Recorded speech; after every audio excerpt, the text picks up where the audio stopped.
सभी साथियों का जय हिंद। आप सभी को हमारे चैनल पे स्वागत है। आज इस जो समय है आप लोगों के लिए बहुत ही शानदार सेशन लेके आ रहे हैं और बिहार का भूगोल यानी बिहार का स्पेशल ये क्लास होगा और बिहार से रिलेटेड तमाम फैक्ट आपको साझा करेंगे।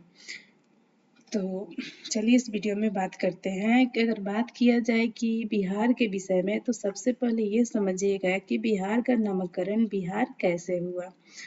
तो सबसे पहले इसको देखिएगा कि बिहार को पहले बिहार कहा जाता था, यानी बिहार को जो था पहले ये बिहार कहा जाता था, विहार नट बिहार, ये रहा बिहार कहा जाता था।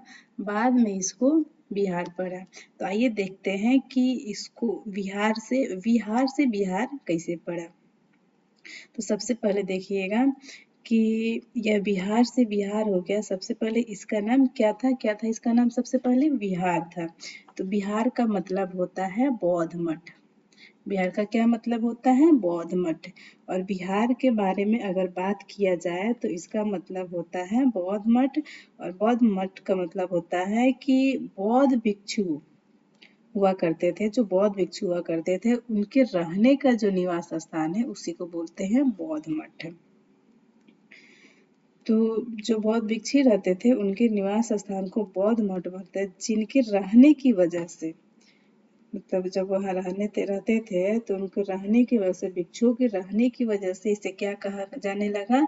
इसको बिहार कहा जाने लगा। और यानी कि भारत की जो ये भारत का नक्शा हो गया और भारत की जो ये उत्तरी पूर्वी क्षेत्र है, ये वाला जो उत्तरी पूर्वी क्षेत्र है इसमें बौद्ध भिक्षु निवास करते थे। और जो बौद्ध भिक्षु निवास करते थे इसी की वजह से इस क्षेत्र का नाम क्या पड़ गया? इस क्षेत्र का नाम पड़ गया बिहार। तो बिहार की जानकारी की बात करेंगे तो इस बिहार के बारे में सर्वप्रथम कहाँ देखा गया था? सतपथ ब्राह्मण पुस्तक में देखा गया था। और बात करते हैं कि कौन सी पुस्तक थी ये? सतपथ ब्राह्मण ये पुस्तक थी। मतलब कि सबसे पहले जो हमें बिहार के बारे में देखा गया था वो कहाँ से मिली? सतपथ ब्राह्मण पुस्तक से मिली थी। और सबसे पहले बिहार शब्द की जो जानकारी हमें मिली थी इसी पुस्तक से मिली थी। और इस पुस्तक यह जो पुस्तक है किसका हिस्सा है? अथर्ववेद का हिस्सा है। बिहार का जिक्र ऋग्वेद में भी किया गया है, यानी इसका जो बिहार है इसका जिक्र ऋग्वेद में भी किया गया है। और ऋग्वेद में इस क्षेत्र को किक्कर कहा जाता था। मतलब इस क्षेत्र में रहने वाले को किक्कर कहा जाता था, जिसका मतलब होता है किक्कर का मतलब होता है निम्न जाति। यानी यहाँ से आपका क्वेश्चन पूछ सकता है कि बिहार को सर्वप्रथम कहाँ देखा गया था, यानी उसका अंशतः कहाँ से मिला? तो उसका हम बता सकते हैं कि सतपथ ब्राह्मण से मिला। और बिहार में उस ऋग्वेद में बौद्ध मठ को क्या कहा गया है? तो किक्कर कहा गया है। मतलब कि ऋग्वेद में बिहार को क्या कहा गया है? किक्कर कहा गया। और किक्कर का क्या अर्थ होता है? निम्न जाति होता है। तो समझेंगे कि बिहार यानी बिहार से बाद में इसका नाम क्या पड़ा? बिहार पड़ा। तो इसके जरा ध्यान से समझने की कोशिश कीजिएगा कि बिहार से बिहार नाम कैसे पड़ा। इसी तरह जरा ध्यान से समझिएगा कि भारत में जो आक्रमण हुआ, यानी कैसा आक्रमण हुआ? यानी आक्रमण जो तुर्की आक्रमण किए थे। सीधे आपको समझना है कि जब मुस्लिमों का आक्रमण हुआ था भारत में तो उसका साम्राज्य विस्तार होने लगा। तब पहले दिल्ली सल्तनत के रूप में हुआ करती थी। और वही जब बिहार को भी मिलाया गया तो दिल्ली सल्तनत में बिहार पर भी जब तुर्कों का अधिकार हुआ, वैसे जैसे लोग इस क्षेत्र का सही से प्रोनाउंसिएशन नहीं कर पाते थे, यानी जो तुर्की थे बिहार को सही ढंग से प्रोनाउंसिएशन नहीं कर पाते थे, तो नहीं कर पा रहे थे तो फिर हो क्या गया? बिहार हो गया, मतलब कि बिहार हो गया। ठीक ऐसे ही समझिए कि जब ब्रिटिश शासन जब हमारे देश में आया तब कई सारे ऐसे देश के नाम का वो लोग ठीक से प्रोनाउंसिएशन नहीं कर पा रहे थे। जैसे कि यूपी का क्षेत्र मेरठ समझ लेते हैं, तो मेरठ को हम लोग मेरठ बोलते हैं लेकिन वो लोग क्या बोलते थे? मेरठ। तो समझ रहे हैं ना कि यहाँ पे मेरठ और मेरठ दोनों में कितना अंतर है। तो प्रोनाउंसिएशन सही से नहीं कर पाने की वजह से, वैसे ही जैसे तुर्की लोगों का शासन शुरू हुआ तो वो बिहार नहीं बोल पाते थे, तो बिहार से क्या हो गया, बिहार हो गया। दोनों में फर्क है, समझिएगा, बिहार और बिहार।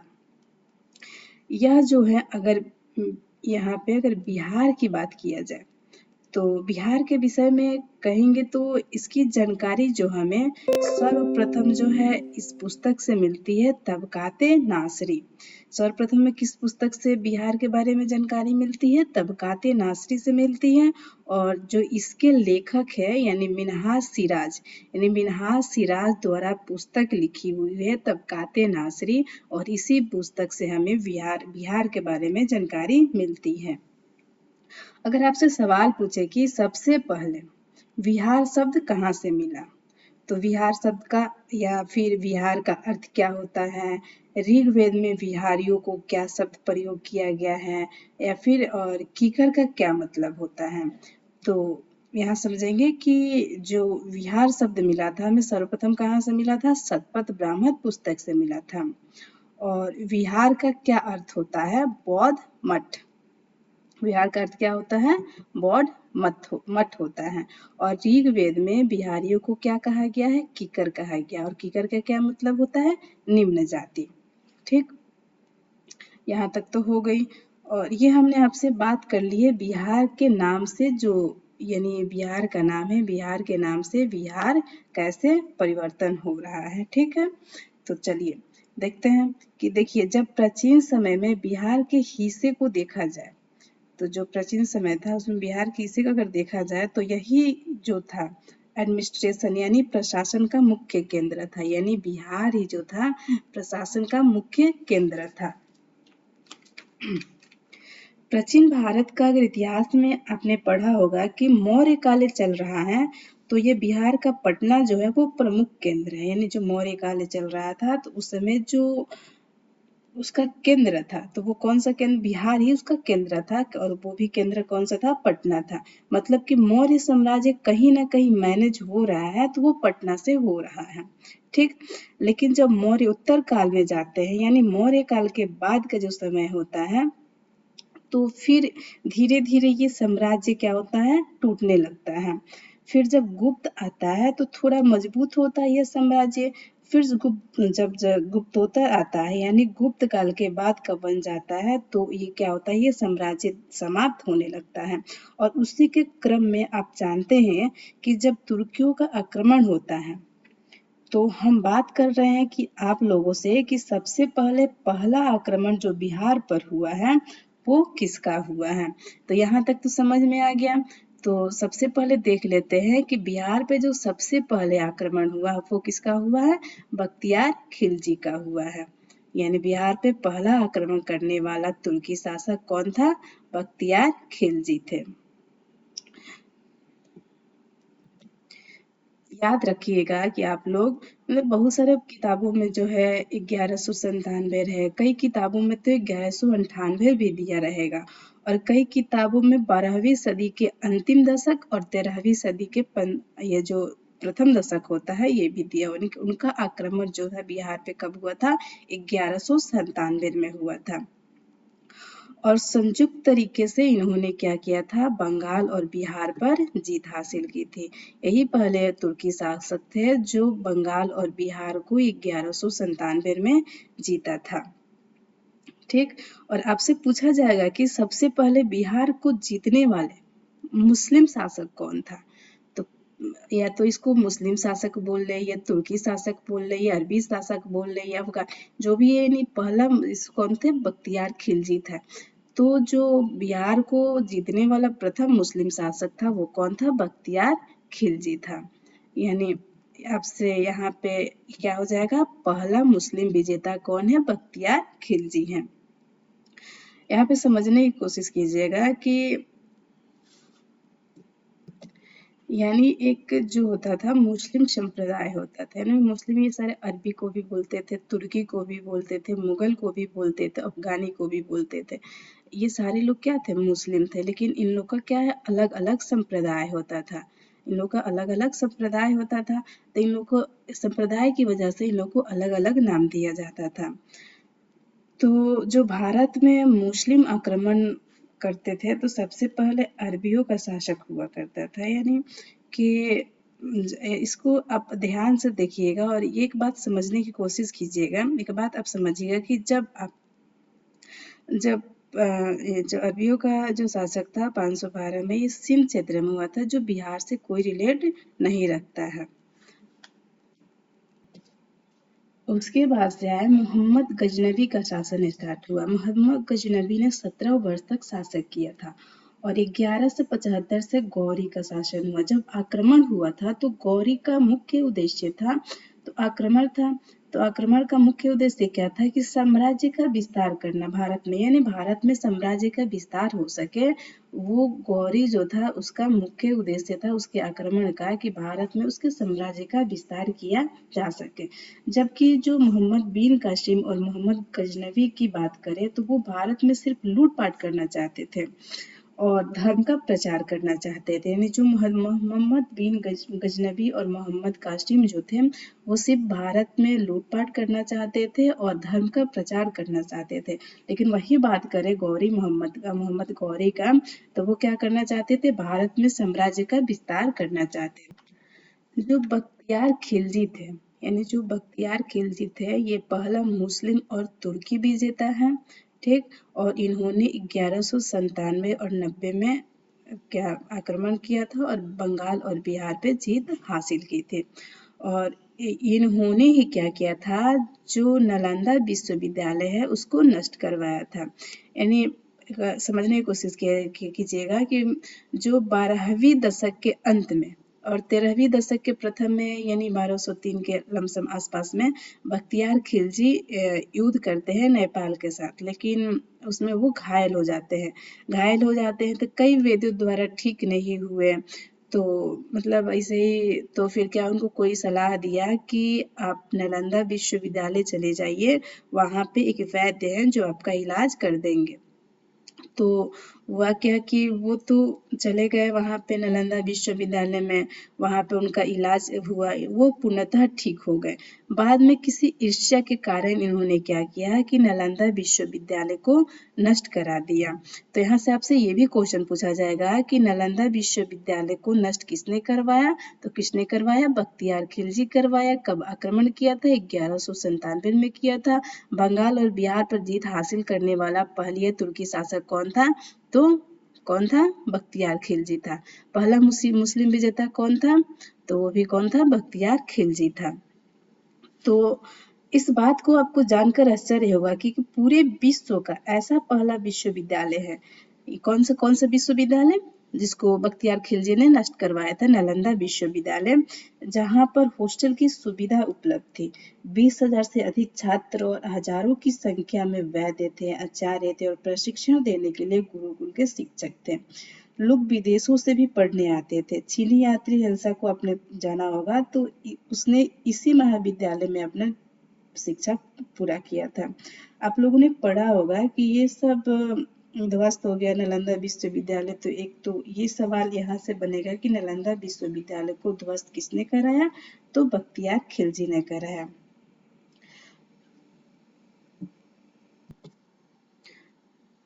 मतलब इसको आप लोग पैनिक मत होइएगा, क्योंकि ये सब बताने का तात्पर्य है कि बिहार के बारे में एक ओवरव्यू ले लेते हैं कि हमें बिहार स्पेशल में, बिहार ज्योग्राफी में पढ़ना क्या है, इससे रिलेट में क्या आएंगे, तो उस सब के बारे में ओवरव्यू ले रहे हैं। इसलिए हमको बिहार का कुछ बिहार से बिहार हुआ कैसे हुआ, इस सब के बारे में कुछ डिटेल बताने की ज़रूरत पड़ रही है। तो आप लोग पैनिक नहीं हुई, इसे आप लोग ध्यान से सुनिएगा और समझने की कोशिश कीजिए। तो अगर बात की जाए कि मध्यकाल भारत की थी, अगर मध्यकाल की बात की जाए तो यह जो था दो हिस्सों में बटा था। मध्यकाल जो था दो हिस्सों में बटा था।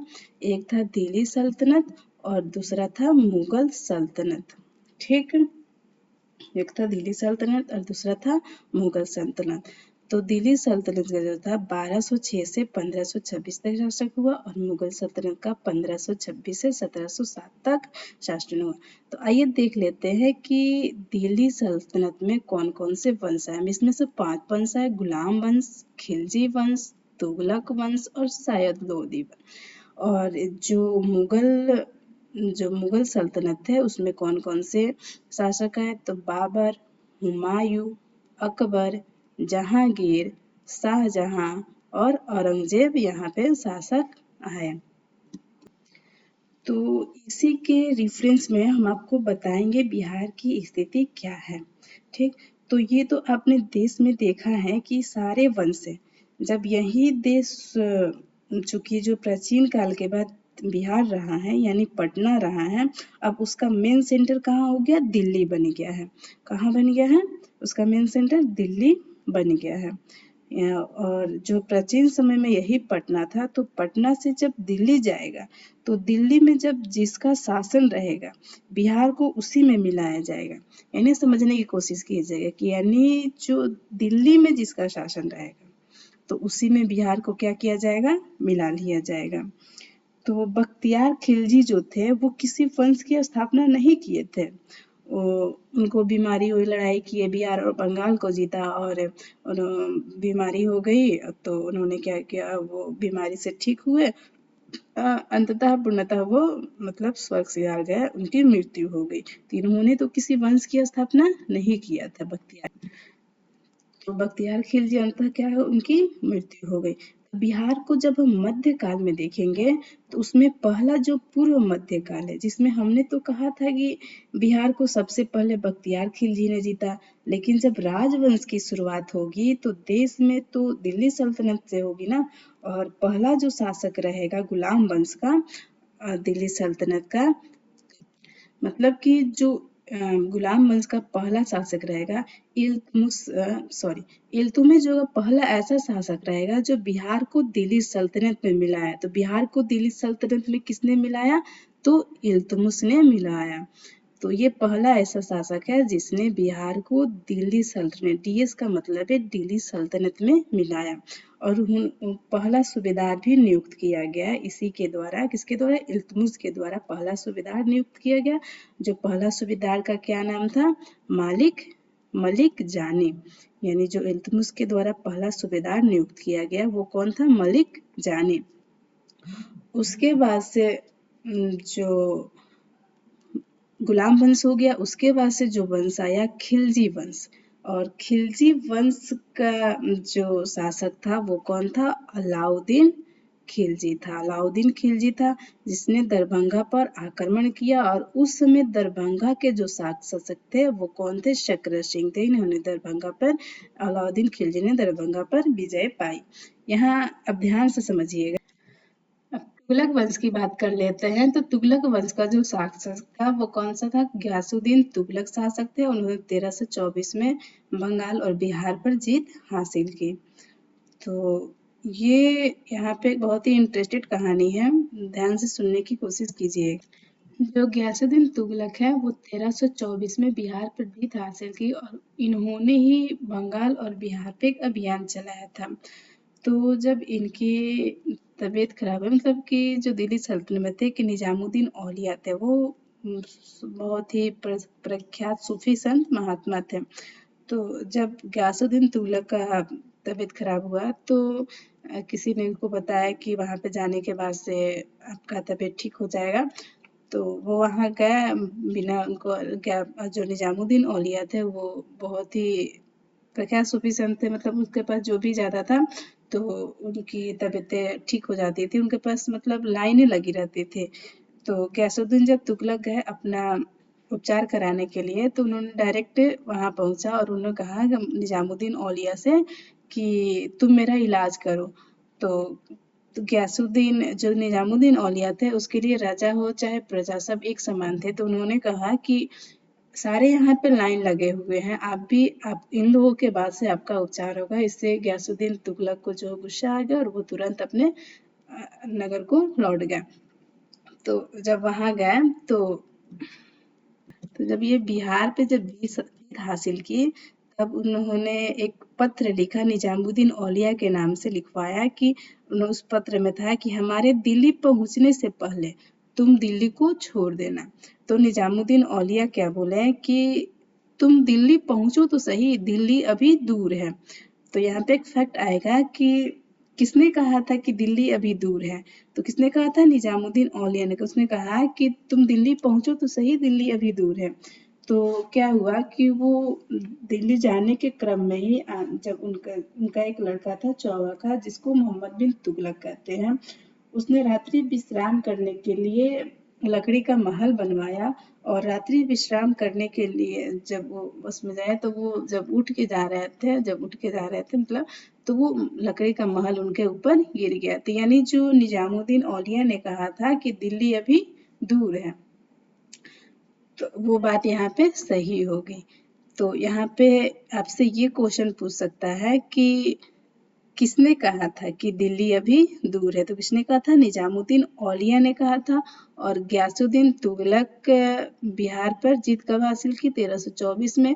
और बिहार और बंगाल पे पहला दिल्ली सल्तनत शासक कौन था जो एक अभियान चलाया था? तो गयासुद्दीन तुगलक थे, जो बंगाल और बिहार पे एक अभियान चलाए थे। तो अब देखिए कि जब मुगल काल की बात कर लेते हैं, तो जब मुगल काल की बात करते हैं तो मुगल काल में अकबर का शासन है। पर उसने अकबर जो था वो 3 बार युद्ध लड़ा था, ठीक। तो अकबर जो पहला लड़ाई की थी वो 1574 में की थी। दूसरी लड़ाई जो की थी 1576 में की थी। और ये जो था कि 1576 को क्या किया था अकबर ने? बिहार को मुगल साम्राज्य में मिलाया था। यानी जो बिहार था उसको अकबर कब मुगल साम्राज्य में मिलाया था? 1576 में मिलाया था। और अकबर ने ही यहाँ पे बिहार को प्रांत का दर्जा दिया था। मतलब अभी तक किसी ने, कोई शासक ने बिहार को कोई दर्जा नहीं दिया था, लेकिन अकबर जो था बिहार को प्रांत का दर्जा दिया, यानी एक राज्य के। अभी तक कहीं हमने बात नहीं किया था कि बिहार एक राज्य है या उसको प्रांत का या राज्य का दर्जा मिला, लेकिन यहाँ हम बात करेंगे। यहाँ क्वेश्चन पूछ सकता है कि किसने बिहार को प्रांत का दर्जा दिया या फिर राज्य को दर्जा दिया? तो किसने दिया? अकबर ने दिया। और कब दिया? 1580 में दिया। बिहार को मुगल साम्राज्य में किसने मिलाया? अकबर ने मिलाया। कब मिलाया? 1576 में मिलाया। ये अब देखिए कि अगर अकबर का शासन खत्म हो गया, यहाँ तक तो अकबर का शासन खत्म हो गया। जब आधुनिक भारत का इतिहास शुरू होता है तो अंग्रेजों का शासन शुरू होता है। उस दौरान बिहार में कई हेरफेर आएगा, यानी इस दौरान जो होगा बिहार में बहुत सारे हेरफेर आएंगे। तो हेरफेर देखने को मिलेगा वो दिल्ली दरबार के माध्यम से। दिल्ली में जो भी अनाउंसमेंट जो है, तो जो अनाउंसमेंट हुआ था जो दिसंबर 1911 में हुई थी, यानी क्या घोषणा हुई थी? इसमें ये बात किया गया था कि बिहार को बंगाल प्रेसिडेंसी से अलग कर दिया जाए। कि जो बंगाल अपना बहुत बड़ा है, तो बंगाल बहुत बड़ा था। अभी हम बात करेंगे कि 1911 में, जैसे कि ये हमारा बंगाल, ये आपका एरिया जो है ये बंगाल का है, ठीक। तो ये बंगाल आप देख सकते हैं, या पश्चिम बंगाल हो गया, या यहाँ पे आपका बिहार हो गया, फिर यहाँ पे आपके जस्ट इसके नीचे ये आपका झारखंड हो गया, फिर उड़ीसा हो गया, फिर बांग्लादेश। यानी बिहार जो है बंगाल जो था इतने में था, इतना बड़ा बंगाल। फिर इसकी घोषणा कर दी गई थी दिसंबर 1911 को कि यहाँ पे बिहार से बंगाल का प्रेसिडेंसी को अलग कर दिया जाए, ठीक। और इस जो ये दिल्ली दरबार में जो घोषणा हुई थी वो जॉर्ज पंचम द्वारा हुई थी कि बिहार को बंगाल प्रेसिडेंसी से अलग कर दिया जाए। तो यहाँ तक तो जो बंगाल से बिहार को जो अलग कर दिया गया 22 मार्च 1912 में बिहार को बंगाल से बिहार को अलग कर दिया गया, ठीक। और ये इसी 22 मार्च को हम लोग क्या मनाते हैं? बिहार दिवस मनाते हैं। इसी 22 मार्च को हम लोग बिहार दिवस मनाते हैं। अब बात कर लेते हैं कि बिहार की स्थापना। तो बिहार तो अलग हो गया, तो 1 अप्रैल 1912 को बिहार की स्थापना दिवस मनाते हैं। बिहार के स्थापना दिवस कब मनाते हैं? 1 अप्रैल को सन 1912 में। और बिहार दिवस 22 मार्च को, बिहार के स्थापना दिवस 1 अप्रैल को मनाते हैं। ठीक। और उसके बाद से, और जब बिहार की स्थापना हो जाती है तो फिर कुछ समय बाद क्या किया जाता है, फिर बिहार से उड़ीसा को भी अलग कर दिया जाता है। यानी 1936 में बिहार से उड़ीसा को अलग कर दिया गया और फिर झारखंड और बिहार एक में रहता है। फिर कुछ दिनों बाद यानी 15 नवंबर 2000 में बिहार को झारखंड से अलग कर दिया जाता है। तो जब बिहार को अलग कर दिया गया यानी बिहार जो है अपना अलग हो गया, नहीं, झारखंड को भी अलग कर दिया गया 2000 में। तो अपना बिहार का कुछ नक्शा जो था इस तरह से था, यानी कट के इतने छोटे समय बिहार अपना दिख रहा है। ये है बिहार का कुछ ऐसे दिख रहा है। ठीक। तो ये तो थी बिहार के बारे में एक ओवरव्यू ले लिए कि इसमें पढ़ना क्या है, और इसी के रेफरेंस में आपको बिहार की स्थिति बताएंगे, भौगोलिक स्थिति क्या होगी, तो उसको नेक्स्ट वीडियो में बताएंगे।